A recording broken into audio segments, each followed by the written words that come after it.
ziri ku mutindo bwe guti ne babawa nammwe nti bwe mba muleta export twagala zino bweziti ne bweziti naye ate kyenino bagamba emmwanyi erimu bakatairs oba bamafiya world over kubanga gwe tunuulire emmwanyi yammwe gye mwogerako wano mulumirirwa naye tetuginaako control miwendo oli takikulimba omuwendo ku stock market omanyi agufuga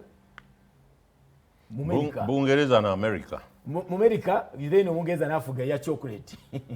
Nenga koko wava bundi bujjo na kyagwe waffe. Kitegeeza ki ne bwokola otya ku world market toyina control ku price. Bali abasajja beba kera buli lunaku era bogenda no computer. Ojja kola lero muwendo mulala n'ekyo muwendo mulala. So nti cartels ziri mu Mmwanyi. Government erina okuvayo ne concerted efforts okuzikuba. Ekyuma ogenda entungamo.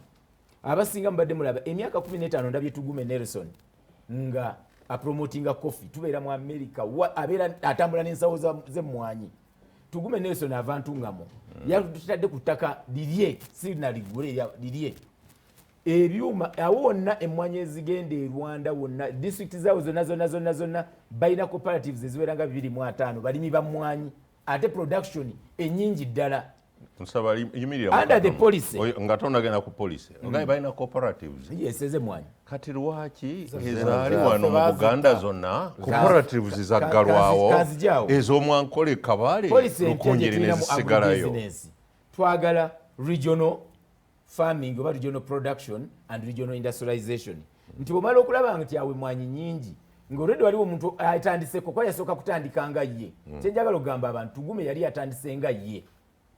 Nga investor omuntu ataddemu sente ezize government ezze luvannyuma omukwatirako negamba nti olwokuba ekirime kyaffe kirikowa olwokuba ekirime kino kirikowa tuddire omwana ono tumukwatireko era sente ne ziyita era njagala mugende mulambule the state of the art factory gyataddewo ne products zakolamu nti Mmwanyi gy'otunuulidde mu kifo kyo ginywa obunywi Tugume ajjamu products nga 20 gonna gali ku world market.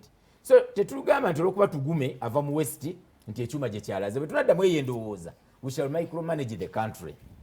Kiki ngamba mu ekyo Honorable Kaddu Mukasa tutuule eggwanga terigwawo enkya mukola police enkya omukulembeze omulala n'agijjawo tutuule essaawa zino mu kifo ky'okulamentinga n'okufikisinga blame tugambe buzibu ki ekitongole kino nga kizze eno gwe debates zibeere between the pros and the cons.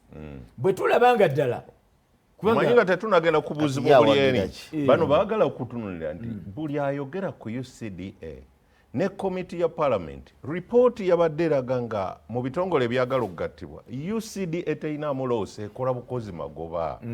Ogijjirawo ki okugitwala gye bateesiga nga bagaye nti mu ministry balemeddwa buli kimu tewali kikola kati ono naye omuteeka eri mulimbo ministry tetulira n'owamata ajja kugamba nkola n'owakashonati agamba enkola tulina ovacado hash kati gwe promotinga tulina owa kotoni kati bw'otandika akazannyo bwe kati buli omu ajja kugamba nti nkola wabula tusooke tuveeyo is this the right approach gye twateekinze bw'eba nga ntuufu how do we tujjeemu tutya ebitono kye nasookeddeko ebiri core and critical kwa buli kimu mu products zaffe si buli kimu yes they are cash crops naye tulina backbone Mmwanyi backbone nti tourism ddala tugireete kubanga tutulire dollars ezijja tourism zeereeta naye ate ngeri ina budget nto nalabanga mama wange omugenzi mutagambwa ngagambira sente zetuleeta naye ate budget yaffe tupangisa na bupangisa policy zaawo zina kuva mu parliament nti lwaki tupangisa ekitongole kireeta dollars bweziti lwaki kiweebwa sente ntono. KCCA wano mbadde mu bya taxi mu bya boda basoloza sente nyingi zonna ne zigenda mu ggwanika nga mukulu wange byakoze eki bwe yagambye naye ate nga tebasobola zisaasaanya.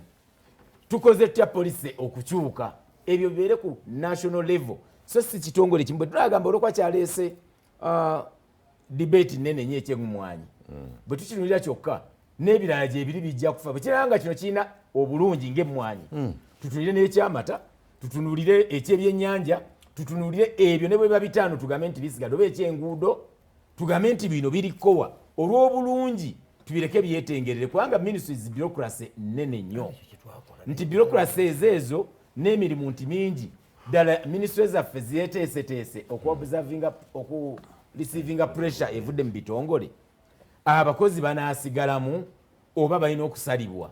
So ebyo byonna bimala okutunuulirwa mbakakasa nti tujja kulaba ebirungi oluvannyuma naye lwakuba ekintu ekiba kyakajja kati banga bawogera ku pineti nabadde ekiro mpita ennaku nga bbiri emabega mpita erubo waawo naye okulaba emitayimbwa gikola ki nga givaayo Dr. Hilary eddwaliro lya pineti soko tuleke eddwaliro lya pineti abalabi nabo banyiize eddwaliro lya pineti soko tuleke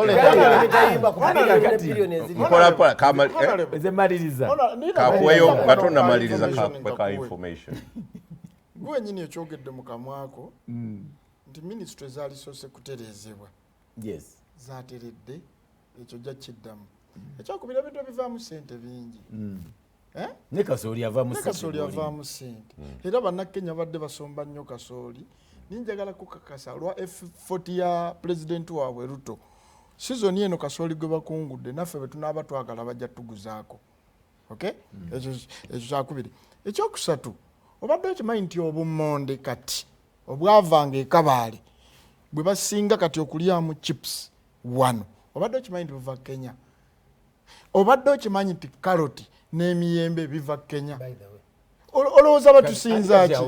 Atuliriza olowooza batusinza ki? Awe wali obuzibu byembadde njagala tutunuulire oyogedde ebyo byokka katungulu kimu ava China agira mu container garlic obutunda emiyembe gonja wamwe Masaka gwe mwalimanga ava Tanzania na Congo. Apple zonna ziva Kenya. Obutungulu buva Kenya. Lwaki? Njagala okubuuza ettaka lyaffe terisobola birima bisobola nandibuuza lwaki ekya Kenya nti waliwo ze tuyita trade wars mu butalo lwe mulina ne Tanzania ne Kenya ezo trade wars nzibu nnyo nti Kenya buli wefuna harvest bumper harvest ngolo kasooli wamwe n'obuwunga bibi ng'afuuko wa afrotoxin. Sudan ne Kenya ziridde n'ensi zonna ziridde ne Zambia Zimbabwe ziridde akawunga ka Uganda emyaka 5 naye these are trade wars byotasobola kwogera wano nti omuntu wansi toyinza kimukonvinsinga naye gwe okimanyi. That's why nti abantu baffe abagenda mu abatwala Sudan twetaaga government effort kwatagana government ku government kwa afrotoxins toyinza keera nti zonna ozimazeemu. Lwaki? Omanyi abantu baffe bayanika abantu abamu bakyayanika mu ttaka ettaka lyennyini ensigo afrotoxin kambabuulire teva only ku post harvest handling wabula okuva lwotaika ensigo muki ettaka lyaffe nga Africa nga Uganda naturally mulimu afrotoxins ate ensigo tuziteeka muki bali there is a minimum level bo bali bateeka mu zi green houses kati obwo obumbukodyo bwakuparalyzinga economy nga bonna beesibye ku kintu kimu afrotoxins naye how do we minimize ebitongole byandibadde bisomesa abantu banise batya kasooli emmwanyi ojawudde otya obutabamu busa bwa nte oba bwa mbuzi ebitongole ebyo ne bijja ne bisensitizinga masses zaffe then ekirala tumanye abantu baffe have we profiled abalimi b'emmwanyi nti ono ayina ekalejo tumanyi ne output yaffe tusoka kubala balunzi anti kikyenkugamba mu ekyo tuba tulina okukola thorough planning for core economic products ez'eggwanga ne tuzi managinga bulungi supply chain ne value chain yayo ne tugimanaginga ojja kulaba nga omuntu waffe ayongera ogagawula kituufu Masaka ebukojje gyenva nalabye emmotoka gwelaba tunuli akanamba akaliko speed gye kadduse lwa Mmwanyi akanamba k'emmotoka abaana abadde n'emmotoka embalina 2 n'oli abadde talina ali muggula olwokuba Mukama yayambye interventions zikabaka zakoze Katikkiro zakoze President Museveni zakoze ne ministries abantu bafunye ku kabeeyi akabadde ne president akyogedde ku kabeeyi akabadde benayogera ku president n'otayagala yagasalawo promoting Mwami Kisanja kyebavudde bagamba nti Emmwanyi olw'okuba ebadde ekola bulungi nga toyina kyotaddemu kati yo soko ogireke genda ku bino byoteekamu nga tebizza obudde butugoba tubadde nga tujja wano nga bantu bagambe Mmwanyi yaffe eri wansi kituufu emyaka lukuba twatandika programu eno ne tudisikasinga ne tubuulira ebitongole ne tubaleeta wano